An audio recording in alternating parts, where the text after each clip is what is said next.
போதையடி நீ எனக்கு. அத்தியாயம் 1. முகம் தெரியாதவனுடன் ஓர் இரவு.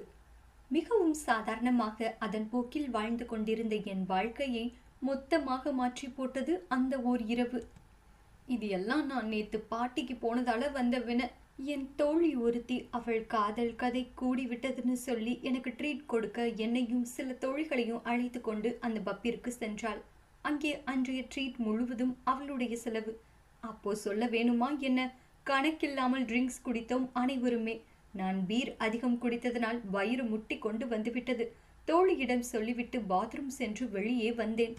நடக்க முடியாமல் நான் தடுமாறி கீழே விழும் வேளையில் ஒருவன் வந்து என்னை இடையில் காய் கொடுத்து பிடித்து கொண்டான்.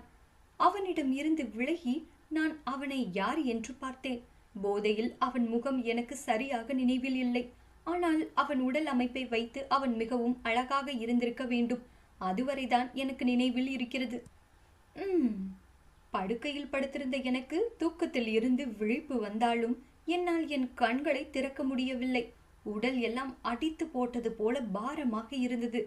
என்ன என்று உணரும் முன் நான் படுத்திருந்த படுக்கையை உணர்ந்தேன். மெல்ல எழுந்து அமர்ந்த நான் இன்னமும் கண் விழிக்க முடியாமல் தடுமாறினேன். மெத்தையில் கை வைத்து அழுத்தி பார்த்தேன். என்ன இது இவ்வளோ சாஃப்டா இருக்கு? இது கண்டிப்பா என்னோட இது இல்ல, ஏதோ உயர் ரக பஞ்சினால் செஞ்ச மெத்த மாதிரில இருக்கு என்று கண் விழித்தாள். அந்த அறையின் திரைசீலை வழியே எட்டி பார்த்த சூரிய ஒளி என் கண்களை திறக்க விடாமல் தடுத்தது.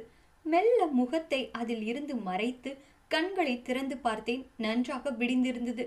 ஐயோ, என்ன இப்படி வெளிச்சடிக்குது? விடிஞ்சது கூட தெரியாம அப்படி தூங்கிட்டேனா?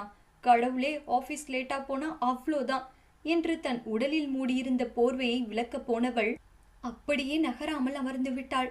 சட்டென்று தன் மேல் போர்த்தியிருந்த போர்வையில் லேசாக விலக்கி பார்க்க ஆடை இல்லாத அவள் அழகு மேனி அப்பட்டமாய் ஒற்றை துணி கூட இல்லாமல் அவளுக்கு காட்டியது.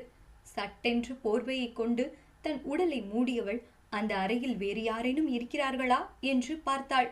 அப்பா, யாரும் இல்ல என்று பெருமூச்சு விட்டவள் தன் கண்களை அழுந்த மூடி திறந்து முந்தைய நாள் நினைவுகளை அசை போட முயற்சித்தாள்.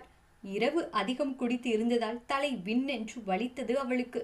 தலையை பிடித்து கொண்டு, இனிமே குடிக்கவே கூடாதுடா சாமி என்று வழக்கமாக எல்லா குடிகாரர்களும் சொல்வது போல புலம்பினாள்.